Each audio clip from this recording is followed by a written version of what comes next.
In today's episode, we're going to teach you what to do at the year end to set yourself up for success in 2024. Welcome to another episode of the Accidental Landlord. I'm your host, Peter McKenzie, and today we're going to be talking about what to do to prepare for 2024. So we're coming up on the year end. I think it's second week of December right now, depending on when this comes out. Everyone's, had what I think everybody could categorize as an interesting year. A lot of changes in the real estate market, a lot of changes in the rental real estate market. Coming up on a year end, getting ready for 2024. What should you be doing as a landlord in your rental property business? And I want to talk about that for 1 second. So there is a risk of doing nothing. A lot of times people think, I'm not hearing from my tenants. They're paying the rent. Everything's great. I don't want to mess it up. I don't want to cause a problem when there's not one there. And there is a real risk to that. And we see it in our business. When we work with people, typically who've been managing the property on their own, not always, sometimes a bad property management company can allow the same thing to happen. If you don't do anything, and when I say nothing, it'll make more sense as we go through the top 8 things that I have on this list today. You run the risk of falling behind on rent, falling behind on laws, falling behind on, property updates, those types of things. And no news is good news to a point, but once you pass over that point, it becomes very bad and detrimental for you. And I'll give you a quick example. And this is an extreme case, and we don't see this all the time, but this just proves the point. We had a landlord that was managed property on their own. They had the same tenants in the property for 20 plus years, rarely raised the rent. Came to us when they started having problems. They said, it's been 20 years. We need to raise the rent. Try to raise the rent. Tenants got upset, started submitting all these maintenance orders because they hadn't been doing it for years and years and years because they liked the low rent. Turned into a legal battle, turned into a big mess. The property was thrashed. They were collecting, a couple $1,000s under market rate rent. It was a big problem. That's the risk of what can happen from the whole no news is good news mentality when you're working with your tenants. So just keep that in mind. You are running a business. Even if you have one property with one tenant, you are running a business. And no one would ever run a business by not doing anything with the business for 5, 10, 15 years. So you're not like that. You're learning how to be a better landlord. You're learning how to be a professional. Let's get into what we do at the year end. Now, this is stuff that at our management company, we have systems and processes in place to capture all of these things, not just at year end, but throughout the year. But if you're managing your own, this is an excellent checklist to get you where you need to be so you don't become one of those horror stories of people that, have all these problems on their hands with their tenants and their properties. And the last thing I'll say about this is when you have a problem at your property with your tenant, it's only really equates to one thing, and that's this. You're either losing money or you're going to write a check to make a problem go away. So if you like to hang on to your money and you are in this business because you're trying to earn a return on your investment, pay attention to these 8 things. All right, number 1, end of the year is a good time to review the fair market value for your rental property. And this seems like a no-brainer, but there's so many landlords that we talk to that have not raised their rents in years, and they're literally leaving hundreds, if not thousands of dollars on the table. So we are not a big advocate of raising your rents to the most highest you can raise them every single month or every single year, because that potentially has a negative effect. We're big proponents of making small annual increases to the rent to try to keep pace with the market rate rents.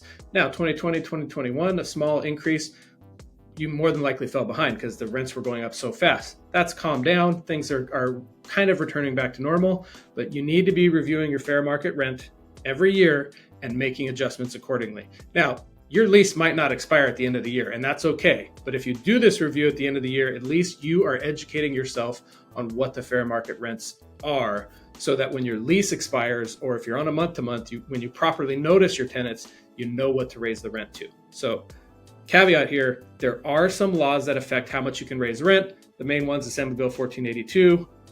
We've got plenty of content on our website at the management company, or we've done podcasts about specifically 1482. Go back and take a listen to those. All right, so that was number 1. Number 2, does your property need a little TLC? So every property has a useful life. Every component of your property has a useful life. Every, feature of your property eventually needs to be replaced. And what I mean by that is the floor is going to be replaced. Eventually the windows will get replaced. The stove, the microwave, everything in that property eventually is going to break and need to be updated. So the best strategy here is to stay on top of this on a regular basis. For our clients, we like to set a rental budget. You should be spending about 5% of your rental income updating and repairing things every year. So if you haven't spent any money, it doesn't mean that things aren't breaking. It just means that your tenants aren't telling you about them. So make sure you have a plan for keeping your property up to date. And this is best to do a little bit at a time versus you've had a tenant for 10 years, they move out. Now your property is maybe not destroyed, maybe it's okay, but you got to do all the things. You got to change the counters, change the floor, repaint, put new appliances in. Quickly, that can add up to $20, $30, $40, $50,000 versus if you did this stuff on a more frequent basis, it wouldn't be a problem. End of the year is a good time to do an analysis on this stuff. You probably need to do an inspection of the property so you can get in there and get the true sense of what the property condition is. So number one, review the fair market value. Number two, it's time to give your property a little TLC and stay on top of updating things. Number 3 and 4, well, let's start with 3. It's time to evaluate your strategy. So when you first bought the property or when you first converted the property to a rental, maybe it made sense to rent the property out long term. Is that still what's the highest and best use of your property? Does it still meet your investment criteria? And what I mean by that is this. Long-term rental is one way. It's probably the most passive form of being a landlord. There's also short-term rentals. Could you turn your property into an Airbnb? There's also mid-term rentals. Could you rent it out to traveling nurses or executives? Is that going to be a better return on your investment? Or there's house hacking. Could you rent the property out by the room? Or is the way you're currently doing it still what fits your needs? And obviously, each one of these strategies comes with a different level of commitment from you as the owner of the property, and also a different return. So if you have a short-term rental that's in a desirable area, you're going to cash flow more money than if you're a long-term rental. A lot of variables in there, and that's not the purpose of this video. The purpose of this podcast is for you to evaluate your strategy, and is the current strategy still filling the need that you originally sought out to fill with the rental property? Number 4, is there anything you can do to the property itself that can boost your rental income? So number 3 is evaluate the strategy. You might find that the same strategy you're using now is still working for you, and that's fine. Number 4 is there anything at the property we can do to boost the value? i.e., can you create a room where a room doesn't exist, and now instead of a 3-bedroom house, you have a 4-bedroom house and you can rent it out for more? Are there things like that you can do? Or is there some particular feature that tenants love that you don't have that can allow you to increase the rent? Because you should be trying to optimize the rental income that the property produces, and this is best done on an ongoing basis. This is not something you want to look at every 20 years because you'll quickly find yourself behind the times, behind what the current, tenant pool is looking for, and that has a real cost to it. So number 4, are there anything you can do to the house to increase the rental income? This could be as little as changing out all the electrical sockets with modern sockets that you can plug a USB-A cable into, or changing out light fixtures, which are literally a $40 item at Home Depot that can make it, instead of your house looking dated, it can look current, and maybe you can charge an extra $20, $30, $40, $50 a month on rent. So something like that, good thing to consider. Number 5, consider getting rid of expensive or hard to maintain things, specifically in the landscaping. So if, for example, you are responsible as a landlord for the water, which we don't think is a good idea, and we have reasons for that. But if you are, and we see plenty of leases where the landlord pays for the water, maybe it's a good idea to change out the lawn, put drought-tolerant landscaping. That's going to save you a significant amount of money on water use, or getting rid of lawn altogether and putting in artificial turf. These are the times where it's good for you to take a look at these things, because ultimately, like I said before, we're trying to optimize the rental income, the expenses, how this property is producing a return for you. And this is a good time to do that. There are things that are expensive. One of them is paying utilities, especially in a multifamily setting, which for our clients, we have a thing called ratio utility billing that we do through our software that unburdens the landlord from paying for master metered utilities. So that could be a change that you implement next lease renewal, or depending on, obviously there's some factors in here that we're not going to talk about specifically today. If you're interested in that, reach out to us. We'd love to have that conversation, because it's always fun showing clients like, hey, you're spending $800 a month on utilities. You really shouldn't be doing that. And here's how to get out of doing that. So something to consider. But is there anything that's causing you to spend more money than you need to? That's a perfect example. All right. Number 6, end of year, holiday season. Should you be giving your tenants a gift? Should you be saying thank you to tenants for paying the rent so you can pay the mortgage, so you can benefit from the appreciation of the value of the house, so you can benefit from the tax benefits, from the cash flow, all of those things?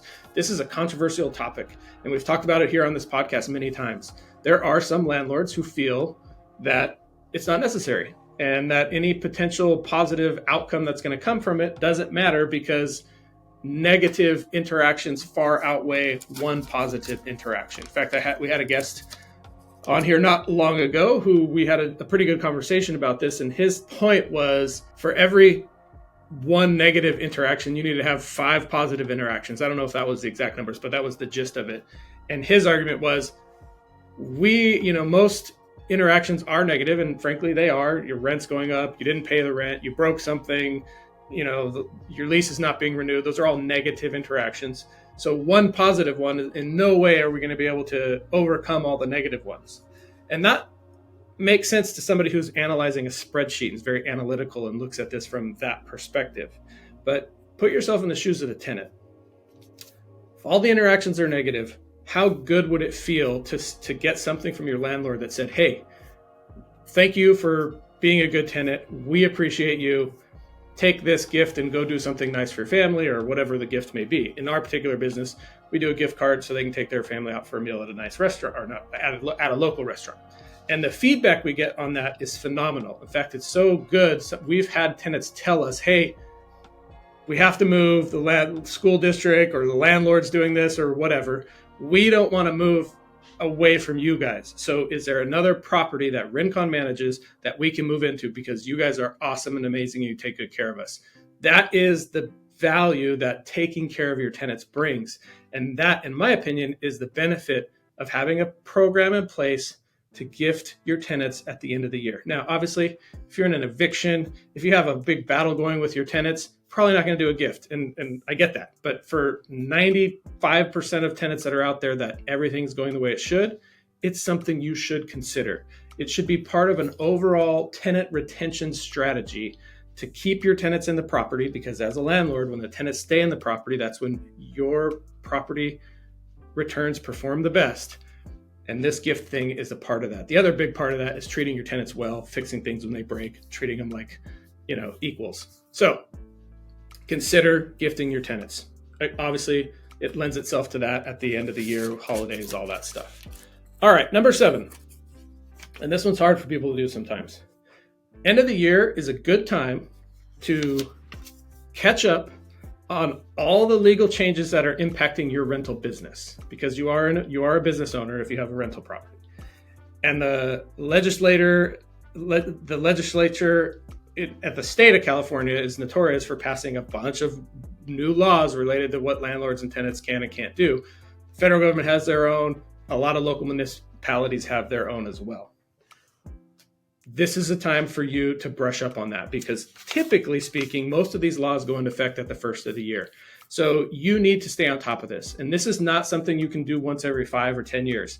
We're in the business. We actively stay on top of this, and it is confusing. The laws don't always make sense. They're not always crystal clear. Sometimes they pass laws that conflict with each other, but that's no excuse for not trying, not staying on top of it. So this is something that you need. You either need to have access to like a law firm that provides legal updates. You need to be, pretty handy when it comes to research, or you need to work with a management company who stays on top of this for you. I'll just give you an example of something that could get you into trouble in the last couple of years. The state of California came out and said you can no longer deny someone on Section 8. Section 8, in case you don't know, is a government-funded housing subsidy. And landlords, before this law came out, had the right to say, I don't take Section 8. I'm not interested in partnering with the government. State of California came out and said, yeah, you can't do that anymore. You have to take Section 8. That was 1-2 years ago, something like that. So if you didn't know that, this is a perfect example of this is why you need to stay on top of this stuff. So that's one thing. Well, the state of California just passed another law that says, hey, guess what, guys? Not only do you have to take Section 8, but we're not going to allow you to use the credit report, i.e. the credit score, to deny people who have Section 8. So you can't say no to Section 8. And if they have bad credit, guess what? You have to rent to them anyway. That law, I think, is coming. We're doing a legal update, but that's the one that just passed. I think it's going to be enacted at the beginning of next year.